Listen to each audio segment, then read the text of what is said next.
Hello good morning friends, मैं विक्रम अग्रवाल आपका D life digital education में हार्दिक स्वागत करता हूं। मेरी तरफ से बच्चों आपका प्यार भरा गुड मॉर्निंग, नमस्कार। ठीक है, तो बच्चों जैसे हम ज्योमेट्री के अंदर आपने देखा होगा कि हमारा जो टॉपिक चल रहा है वो सर्किल चल रहा है, वृत्त। तो वृत्त के हमने कुछ प्रॉपर्टीज़ आपको बताई थी, उसके कुछ गुणधर्म बताए थे। आज हम कुछ गुणधर्म और लेके आए हैं और उससे रिलेटेड हम एग्जाम्पल के तौर पर कुछ क्वेश्चंस भी करेंगे।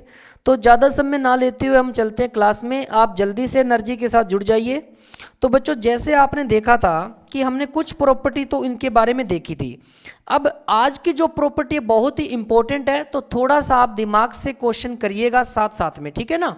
देखिए, किसी चाप द्वारा केंद्र पर बनाया गया कोण उसी चाप द्वारा वृत्त के परिधि पर स्थित किसी बिंदु पर बनाए गए कोण का दुगना होता है।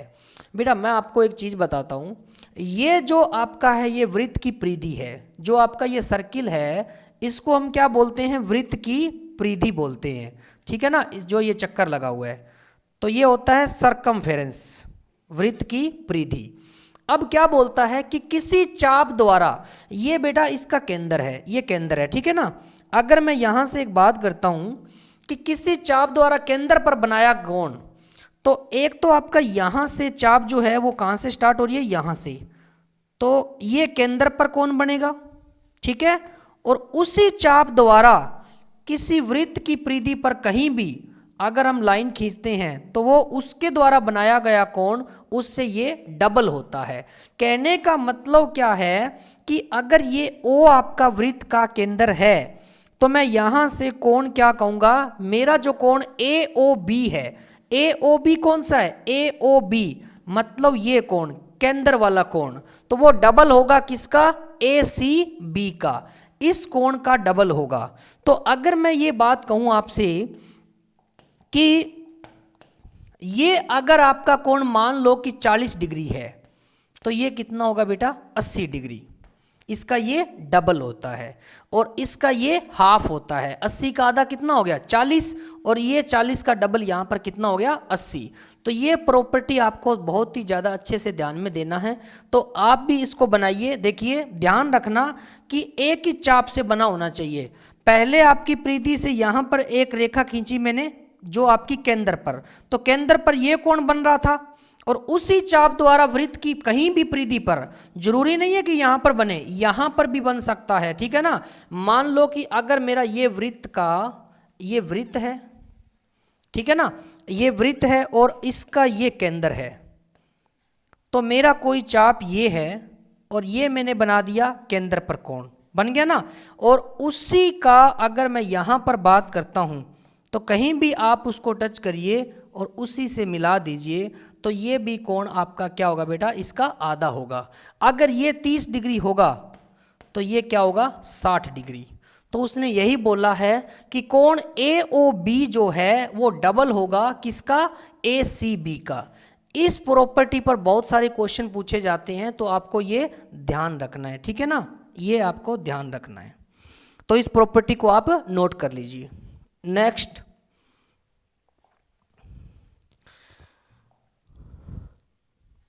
एक ही वृत्तखंड के कोण समान होते हैं।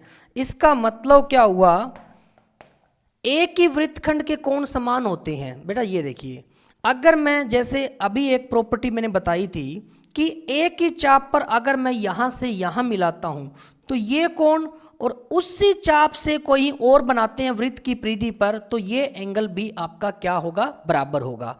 अगर इस एंगल का मान आपका x डिग्री है तो ये भी क्या होगा, x डिग्री होगा। तो इसलिए बोला गया है कि एक ही वृत्तखंड में जो बने कोण होते हैं वो क्या होते हैं, समान होते हैं। बस आपका एक शर्त ये होना चाहिए कि पॉइंट आपका वो ही होना चाहिए जहां से आपने पहले स्टार्ट किया था। तो इसके अंदर मैं बात करूं कोण ACB, तो यहां पर लिखा हुआ है कोण ACB, ACB मतलब ये x जो मैंने लिया है, और कोण ABD, A और BD, ABD नहीं होगा ADB होगा, ठीक है ना, ADB, तो ये ADB होगा। तो कोण ACB किसके बराबर होगा, कोण ADB के। तो एक ही वृत्तखंड में बने कोण क्या होते हैं, समान होते हैं। ये भी अच्छी प्रॉपर्टी, आप इसको नोट कर लेना। तो वहाँ पर क्वेश्चन कई बार ये से पूछ लेता है कि इसका मान 20 डिग्री या 40 डिग्री देकर फिर वो कहेगा। जैसे क्वेश्चन बनाने को इसके ऊपर बन सकता था, देखिए कैसे। अगर मैं कहूँ ये मेरा वृत्त है, ठीक है ना, ये वृत्त है, और अगर मैं यहाँ से कहीं भी एक एंगल बनाता हूँ, इसको मैंने यहाँ बना दिया, यहाँ पर मिला दिया, ठीक है ना, और उसको मैंने मिला दिया कहीं पर यहाँ पर, ठीक है, ये आपका एंगल हो गया। और यहीं से मैंने कहीं यहाँ मिला दिया और उसके बाद में इसको इसी पॉइंट से मिला दिया, और ये एंगल। तो बेटा अगर मैं यहाँ पर इसको नाम दे देता हूँ कि P है, ये Q है, ये आपका R है और ये आपका S है, तो वो कह देगा कि दिखाए गए चित्र में यदि कोण QPS बराबर 50 डिग्री हो तो कोण QRS का मान क्या होगा, QRS का मान क्या होगा। तो आप क्या करते हो, वहां पर कैलकुलेशन करना स्टार्ट कर देते हो कि 180 में से माइनस करें, 90 में से माइनस करें। तो बेटा अगर आपको ये पता होता कि एक ही वृत्तखंड के कोण क्या होते हैं, समान होते हैं, अगर आपको ये पता है कि ये 50 डिग्री है तो ये भी क्या होगा, 50 डिग्री, क्योंकि एक ही वृत्तखंड में कोण बने होते हैं वो क्या होते हैं, समान होते हैं। ठीक है, तो इसको बेटा नोट कर लीजिए, कोण ACB और यहां पर कोण क्या आएगा, ADB, ठीक है ना, ADB। नेक्स्ट, अब देखिए इसमें क्या बोला गया है कि अर्धवृत्त में बना कोण क्या होता है, समकोण। तो बेटा ये आपका कोई अर्धवृत्त है जिसकी ये आपकी AB रेखा है और ये आपका अर्धवृत्त की ये परिधि वाली लाइन है, ठीक है ना। अब यहां से कोई भी रेखा, अगर हम यहां से कोई भी रेखा इसके साथ मैं मिलाता हूं तो ये क्या होगी बेटा, ये आपका 90 डिग्री होगी। क्या होगी, 90 डिग्री। और यहां से कहीं भी एक रेखा और मिलाता हूं तो ये भी जो कोण होगा वो भी कितना होगा, 90 डिग्री होगा। तो ये आपका A बिंदु है, ये आपका B बिंदु है और ये आपका D है और ये आपका C बिंदु है। तो बेटा अर्धवृत्त में कोई भी कोण होता है बना हुआ वो क्या होता है, समकोण होता है। तो कोण ACB बराबर 90 डिग्री, ACB ये 90 डिग्री और कोण ADB 90 डिग्री। तो बेटा आप कोई और भी रेखा निकाल सकते हो, जरूरी नहीं है। ये देखो यहां से मैं निकालूंगा तो ये भी मेरा क्या होगा बेटा, 90 डिग्री होगा। इसको भी आप नाम दे दीजिए। तो कोण AEB भी क्या होगा, 90 डिग्री। तो इसलिए अर्धवृत्त जो आपका सेमी सर्किल होता है उसमें बना कोण क्या होता है, समकोण, मतलब 90 डिग्री। तो इसके अंदर क्या बनता है, क्वेश्चन बहुत अच्छा बन जाता है। कैसे, अगर मैं कहूं कि ये मेरा है अर्धवृत्त, ये क्या है, अर्धवृत्त, ठीक है ना। तो इसको मैं कोई भी नाम दे देता हूं, AB, ठीक है, A और B। और इसके अंदर मैं अगर कोई कोण बनाता हूं, जैसे देखिए यहां से मिलाया और इसका मान, ठीक है ना।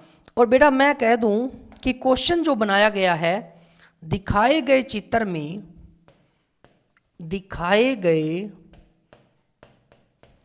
में यदि, ठीक है ना, इसको नाम दे दिया, इसको C पॉइंट दे देते हैं। तो कोण ABC बराबर 30 डिग्री हो तो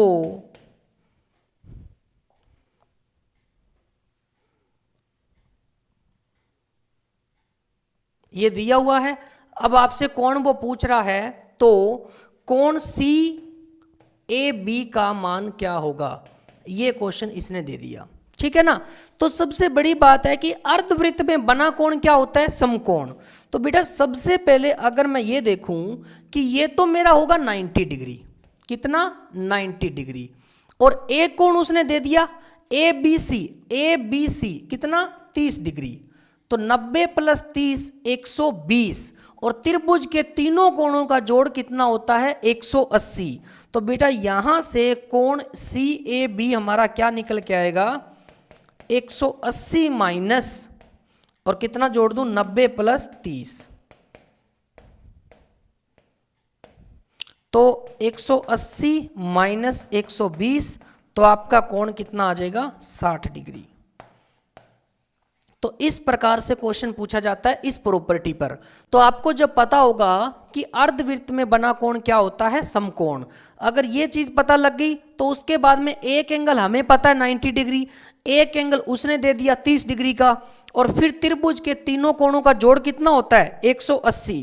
तो बेटा ये भी पॉइंट आप लिख लेना कि त्रिभुज के तीनों कोणों का योग, तीनों कोणों का योग 180 डिग्री होता है।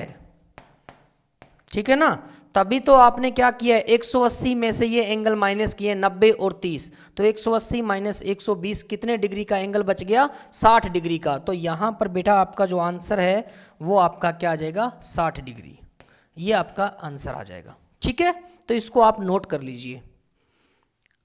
नेक्स्ट, अब देखिए इस डायग्राम को थोड़ा सा मैं बना देता हूं अच्छे से।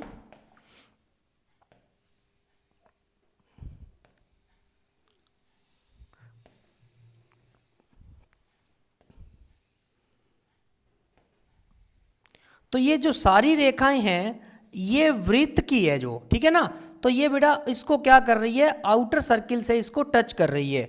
तो ये आप थोड़ा सा ध्यान रखिए, अगर टच नहीं करेगी तो दिक्कत हो जाएगी। ठीक है ना, ये आपका है डायग्राम। अब इसके अंदर एंगल दिए हुए हैं आपको, कौन से 2 एंगल दिए हुए हैं। कहता ये एंगल अगर अल्फा है और ये एंगल अगर बीटा है तो क्या होगा। तो बेटा ये प्रॉपर्टी है आपकी, देखिए ये आपका एक सर्किल है, उसके अंदर आपका एक तरीके का ये चक्रीय चतुर्भुज बन रहा है ना। चक्रीय चतुर्भुज की प्रॉपर्टी क्या थी बेटा, जिसके 4 बिंदु उसके शीर्ष हैं वो परिधि पर मिलने चाहिए। तो यहां पर 4 बिंदु है उसके शीर्ष पर मिल रहे हैं। आपको याद है ना पिछली क्लास में मैंने चक्रीय चतुर्भुज, अब आप क्या कर रहे हो थोड़ा सा उसने रोटेट कर दिया तो आप भी घूम गए। बेटा चक्रीय चतुर्भुज क्या था ये देखिए, अगर मैं ये कहूं ये एक चक्कर है और चक्कर के अंदर 4 भुजाएं कहीं भी मिला देता हूं मैं इसके, तो वो क्या बन जाती है चक्रीय चतुर्भुज बन जाती है। ठीक है ना, 4 बिंदु मिला दीजिए जो आपके टच करने चाहिए, ये बिंदु हो गया, ये हो गया, और ये। ठीक है ना, तो बेटा इसकी प्रॉपर्टी क्या थी, अगर मैं कहूं ये मेरा A पॉइंट है, ये मेरा B है, ये C है, ये D है, तो इसके अंदर A और D का जोड़ कितना होता था 180। ठीक है, और B और C का कितना जोड़ होता था वो भी 180, जिसको हम कौन सा कोण बोलते थे बेटा सम्मुख कोण, याद होगा। तो अब अगर मैं यहां पर देखूं, देखो इधर सिर्फ उसने क्या किया इसको रोटेट कर दिया। रोटेट करने के बाद ये देखिए अगर मैं जैसे खड़ा हूं ना इस तरीके से आप मेरी तरफ देखिए, ये और इस तरीके से ये लाइन हो गई, ये लाइन हो गई, और ये लाइन हो गई ना। तो ये भी क्या है अंदर चक्रीय चतुर्भुज।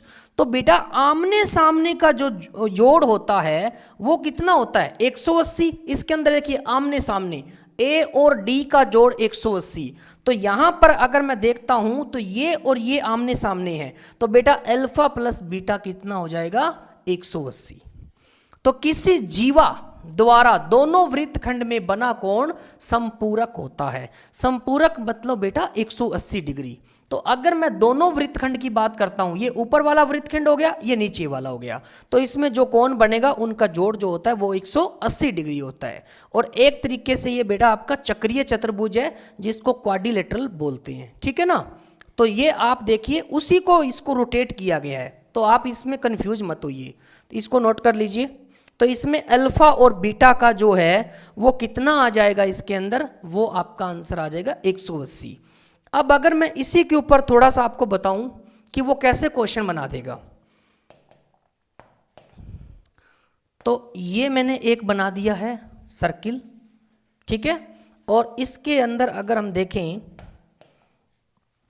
तो यहाँ से एक लाइन, चाहे ये इसको व्यास कह दीजिए आप, ठीक है, यहाँ से ये मिला दीजिए और यहाँ से ये मिला दीजिए।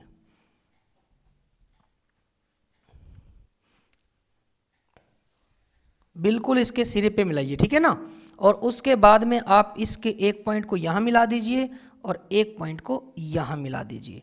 अब पता है वो क्वेश्चन कैसे बनाएगा, इसको नाम दे दीजिए ए, बी, सी और डी। तो आपसे वो क्वेश्चन कहेगा कि अगर इसका मान 117 डिग्री है, तो वहां पर वो क्वेश्चन नहीं बताएगा, वो बेटा सिर्फ डायग्राम बना के ये भी नहीं लिखेगा 117, वो क्या कहेगा, कोण बी ए सी बराबर 117 डिग्री है, तो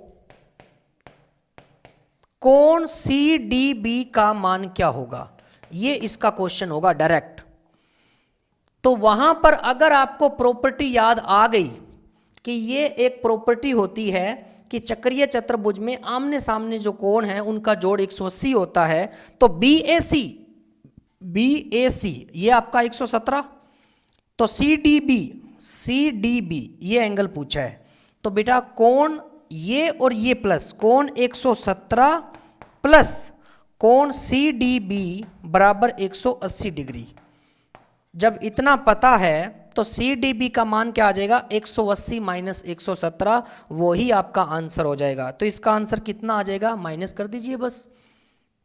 कोण सी डी बी बराबर 180 माइनस 117, तो घटाने पर हमारे पास कितना आएगा, 3 तो वो बच गया 120 और 60 वो, तो 63 डिग्री आपका आंसर आ जाएगा। तो सारा खेल है वो प्रॉपर्टी का है।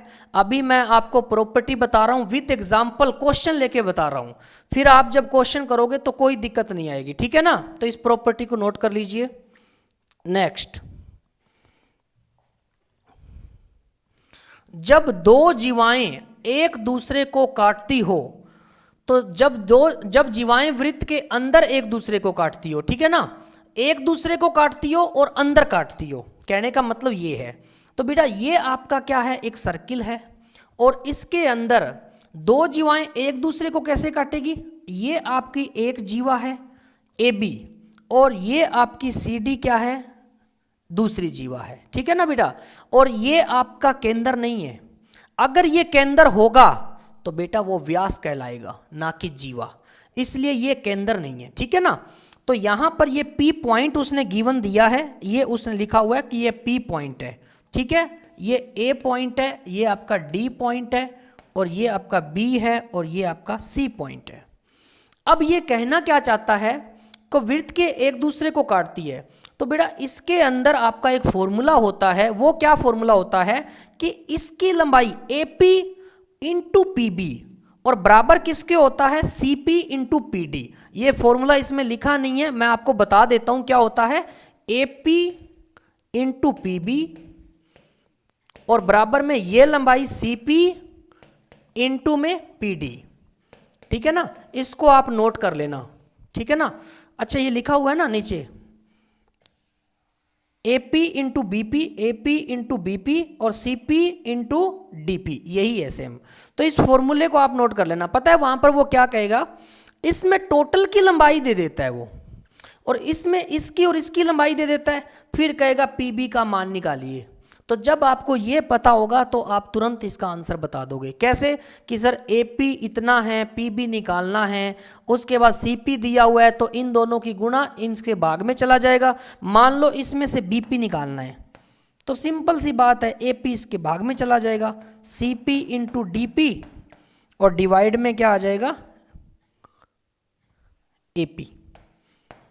तो यहां से हमारा क्या निकल जाएगा, बीपी निकल जाएगा। मतलब 4 में से 3 गिवन होगा तो आप आराम से निकाल दोगे ना, ये तो कैलकुलेशन है सिंपल, कोई दिक्कत वाली बात ही नहीं है, ठीक है।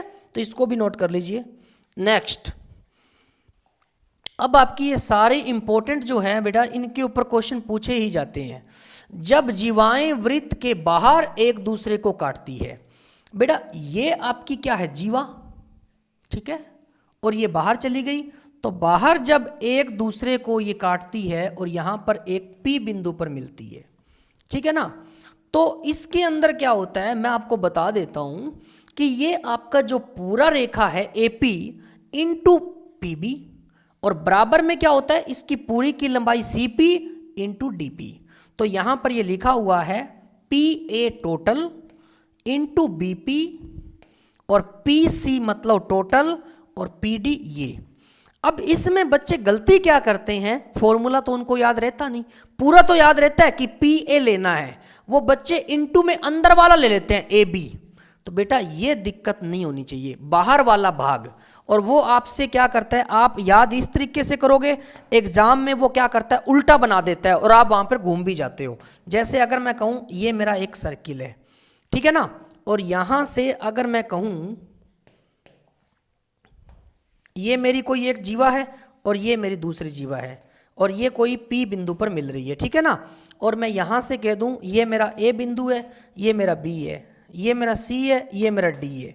तो बेटा मैंने अब इस तरफ मोड़ दिया तो क्या दिक्कत हो गई, बाहर वाला भाग है वो मल्टीप्लाई में रहेगा, P A into total P B, ठीक है, P C into total P D. तो ये याद नहीं रखना कि इधर वाला लिखना है उधर वाला लिखना है, बेटा वो कहीं भी मिला सकता है।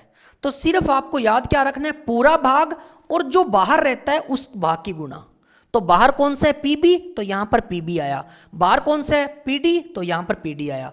अब इसके अंदर बाहर कौन सा है पीए, तो यहां पर मैं लिख सकता हूं पीए इंटू टोटल कितना है पीबी, और बराबर बाहर कौन सा है पीसी, और टोटल कितना है पीडी।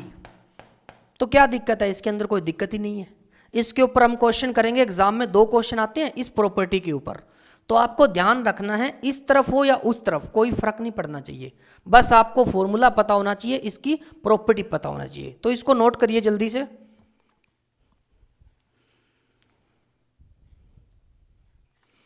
जी हो गया नोट, तो चलते हैं नेक्स्ट।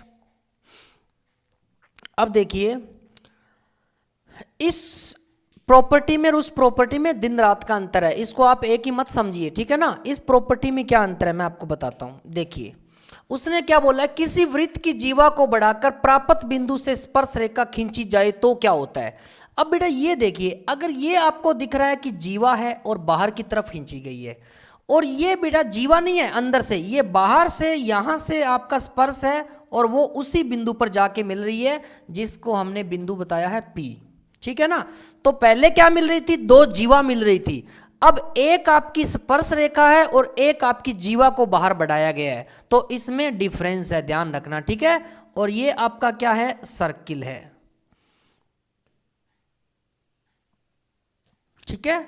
ये आपका पॉइंट जो है वो बी है, और ये जो पॉइंट है वो आपका ए है, और ये जो स्पर्श वाला पॉइंट है ये है टी।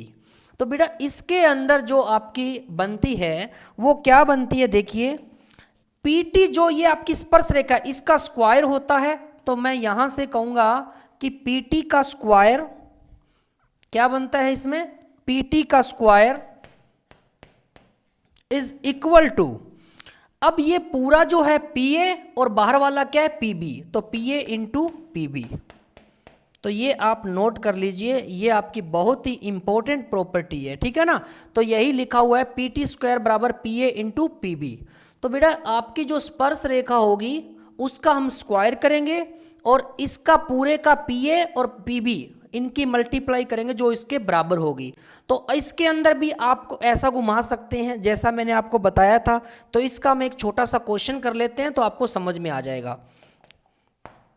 अब मैं ये कह दूं कि मेरे पास ये एक सर्किल है, ठीक है ना, और सर्किल से अगर मैं कहूं कि ये मेरी एक जीवा है जिसको बाहर बढ़ाया गया है, और ये मेरी एक स्पर्श रेखा है और इसको यहाँ पर बढ़ाया गया है, तो मैंने उस साइड को इस साइड घुमा के कर दिया, ठीक है ना।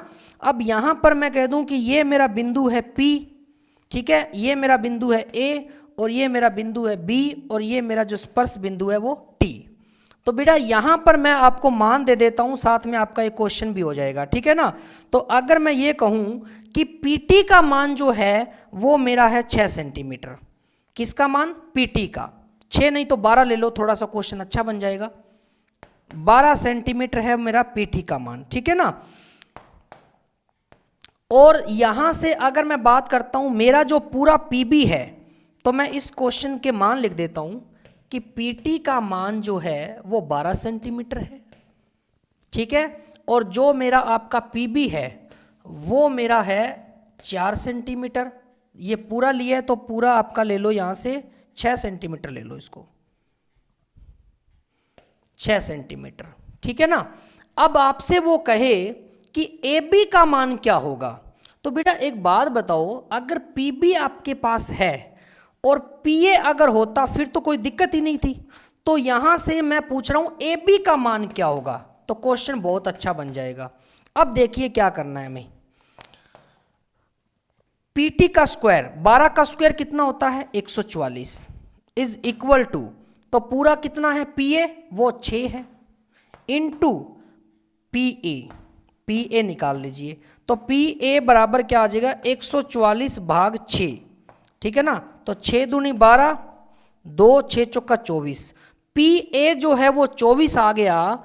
और यहां से आप कह सकते हो ये अगर 24 है, ठीक है ना, और ये आपका टोटल आपको पता है तो उसमें से माइनस कर दीजिए, ठीक है ना। ये वैल्यू आपकी एग्जैक्ट नहीं है इसलिए आप थोड़ी सी दिक्कत है, ठीक है ना। वैल्यू आप लोगे तो आराम से हो जाएगा। अगर इसकी वैल्यू आप लेते हो, अच्छे से वैल्यू आपको लेके बता देते हैं एक, कि अगर मैं यहाँ पर कर देता हूँ 10 सेंटीमीटर, ठीक है ना, तो थोड़ी सी वैल्यू बड़ी लेनी पड़ेगी तो क्वेश्चन है वो पूरा पूरा जाएगा, ठीक है ना। तो यहाँ पर क्वेश्चन अगर करें तो 12 का स्क्वायर क्या हो जाएगा 144, तो बराबर में क्या हो जाएगा 10 इंटू PA। अब देखिए तो PA का मान क्या आ गया 144 बटा 10 मतलब 14.4, ठीक है ना। तो ये 14.4 आ गया और इसका मान जो आएगा वो इसमें से माइनस कर दीजिए। अभी क्वेश्चन आएंगे तो हम इसके ऊपर करेंगे। कहने का मतलब ये आपकी प्रॉपर्टी होती है PT का स्क्वायर बराबर PA इंटू PB। तो इसके क्वेश्चंस हैं वो हम करेंगे, ठीक है ना। नेक्स्ट, अब इसके अंदर क्या है, दोनों बाहर से स्पर्श करें, तो दोनों बाहर से स्पर्श करें तो क्या होगा, देखिए ये भी आपका बाहर से स्पर्श कर रहा है और ये भी बाहर से स्पर्श कर रहा है, और ये आपका क्या है सर्किल है, ठीक है। ये आपका A बिंदु है और ये आपका B बिंदु है, और ये जो बाहर आपका है वो P बिंदु है। तो यहां से बेटा जो PA होगा वो PB के बराबर होगा, ठीक है ना। तो PA बराबर क्या होगा PB,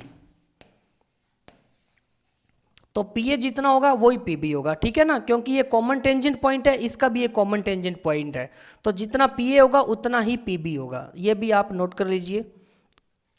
नेक्स्ट, अब यहां पर उभयनिष्ठ जीवा, उभयनिष्ठ क्या होती है, कॉमन टेंजेंट जीवा जो होती है उभयनिष्ठ जीवा, कोई रेखा जब दो वृत्तों को स्पर्श करती है तो उभयनिष्ठ स्पर्श रेखा कहलाती है। एक वृत्त आपका ये है और एक ये है, तो दोनों को जो स्पर्श करेगी उनको क्या बोलते हैं, उभयनिष्ठ स्पर्श रेखा। तो अगर मैं यहां से बात करूं, एक आपकी ये रेखा होगी, एक आपकी ये रेखा होगी, तो इनको बोलते हैं उभयनिष्ठ स्पर्श रेखा। अब डायरेक्ट स्पर्श रेखा जो है, अगर इसकी लंबाई निकालनी है तो बेटा क्या करेंगे, देखिए इसका सेंटर पॉइंट होगा वो ये होगा जिसको हम C1 से दर्शाते हैं, और इसका जो सेंटर पॉइंट होगा वो होता है C2, ठीक है ना। और पहले की जो रेडियस है वो क्या होगी R1, और इसकी जो रेडियस है वो क्या होगी R2। तो इसका फॉर्मूला आपको याद रखना पड़ेगा, रूट C1 C2 का square minus R1 minus R2 का होल स्क्वायर। अब वैल्यू पुट करोगे तो इसकी स्पर्श रेखा की लंबाई आ जाएगी, ठीक है ना। और C1 C2 क्या है, दो केंद्रों के बीच की दूरी है, तो ये इसका केंद्र हो गया, ये इसका केंद्र हो गया। और जब ट्रांसवर्स, देखो ये डायरेक्ट स्पर्श रेखा थी, ये ट्रांसवर्स स्पर्श रेखा है। ट्रांसवर्स मतलब क्या होती है, क्रॉस, ठीक है ना। तो यहां पर अगर हम बात करें ये क्या है, इसकी ट्रांसवर्स रेखा है। तो आपकी कंडीशन एक ये जरूरी होनी चाहिए कि आपका ये कॉमन टेंजेंट जो पॉइंट है वो आपका यहां से स्पर्श रेखा से मिलना चाहिए, तो इनको बोलते हैं ट्रांसवर्स रेखा। तो इनकी लंबाई निकालनी है तो C1 C2 का स्क्वायर माइनस, सिर्फ अंतर आता है रेडियस के अंदर, इनमें रेडियस प्लस होती है, इसमें रेडियस माइनस होती है, और कोई फर्क नहीं है, बस यहां पर क्या होगा माइनस की जगह प्लस आ जाएगा, तो वहां से ट्रांसवर्स निकल जाएगी। और डायरेक्ट पूछे तो रेडियस क्या कर दोगे, माइनस कर दोगे। नेक्स्ट, उभयनिष्ठ स्पर्श रेखाओं की संख्या, जब दो वृत्त एक दूसरे को स्पर्श नहीं करते हैं तो उभयनिष्ठ स्पर्श रेखाओं की संख्या 4 होगी। तो ये मैंने बेटा आपको पहले भी बता चुका हूं कि ये एक वृत्त आपका ये है ठीक है, और एक वृत्त आपका ये है। तो ये कहीं से एक दूसरे को टच नहीं कर रहे हैं। तो इसके अंदर जो आपकी उभयनिष्ठ रेखा होगी, एक तो आपकी यहाँ से ये टच कर गया, देखो ये पार्ट और ये पार्ट, और दूसरा आपका यहाँ से ये टच कर गया, ठीक है, दो तो ये बन गई। अब तीसरी एक यहाँ से टच करेगी, उसके बाद में एक यहाँ से, और चौथी आपकी कौन सी, यहाँ से, और उसके बाद में यहाँ से। तो आपकी कितनी रेखाएं बन जाएगी टोटल? टोटल आपकी 4 उभयनिष्ठ रेखा बन जाएगी, ठीक है ना। तो उभयनिष्ठ स्पर्श रेखाओं की संख्या कितनी होगी? 4 होगी। तो इस प्रकार से आप ये देख सकते हो। और मैंने इसके 2 आगे और भी एग्जाम्पल बताए थे। जब एक दूसरे को वो टच कर देती है तो बेटा उसके अंदर स्पर्श रेखा कितनी बनी थी, याद है क्या? एक तो आपकी ये बन जाएगी, एक आपकी ये बन जाएगी, और एक इनकी कॉमन बन जाएगी। तो इसके अंदर कितनी हो जाएगी? 3, और इसके अंदर कितनी हो जाएगी? 4। और जब मैं कहूँगा एक ही सर्किल के अंदर बन रहा हो तो उसके अंदर आपकी उभयनिष्ठ स्पर्श रेखा कितनी होती है? 1। तो यहाँ पर फिर से मैंने आपको तीनों क्वेश्चन बता दिए हैं। जब एक दूसरे को टच नहीं करेंगे तो उनकी रेखाओं की संख्या 4 होती है। जब एक दूसरे को टच कर देती है तो उनकी उभयनिष्ठ स्पर्श रेखाओं की संख्या 3 होती है। और जब एक वृत्त के अंदर दूसरा वृत्त अंतर्वृत्त हो, मतलब इनर सर्किल हो, तो उसके अंदर उभयनिष्ठ स्पर्श रेखाओं की संख्या कितनी होती है? 1 होती है। तो इस प्रकार ये सारी चीज़ें आपको नोट करनी है, यहाँ से क्वेश्चन एक पूछा जाता है, ठीक है बच्चों। तो इस प्रकार हमने सेंटर, जो आपका सर्किल था उसका सेंटर पॉइंट निकालना सीखा। उसके बाद जीवाओं की लंबाई निकालनी सीखी, कुछ प्रॉपर्टियां हमने पढ़ी। तो अभी सर्किल खत्म नहीं हुआ, नेक्स्ट क्लास में हम इसके क्वेश्चंस भी करेंगे और थोड़ी प्रॉपर्टियां जो बची हुई है उसके बारे में हम ये डिस्कशन आपके साथ करेंगे। तो बच्चों ज़्यादा से ज़्यादा लाइक और सब्सक्राइब कर दीजिए, और YouTube चैनल पर dlife.fun पर आप टाइप करके इसकी YouTube पर डेमो के तौर पर वीडियो देख सकते हो और अपने फ्रेंड्स को बता सकते हो। और इसको डाउनलोड करने के लिए आप गूगल पर जाकर dlife नाम से ऐप को डाउनलोड कर सकते हो, प्ले स्टोर से भी कर सकते हो। ज़्यादा से ज़्यादा जानकारी के लिए विजिट करिए www.dlife.fun पर। ओके बच्चों, थैंक यू, मिलते हैं बहुत ही जल्द नेक्स्ट वीडियो के साथ। Okay, bye bye.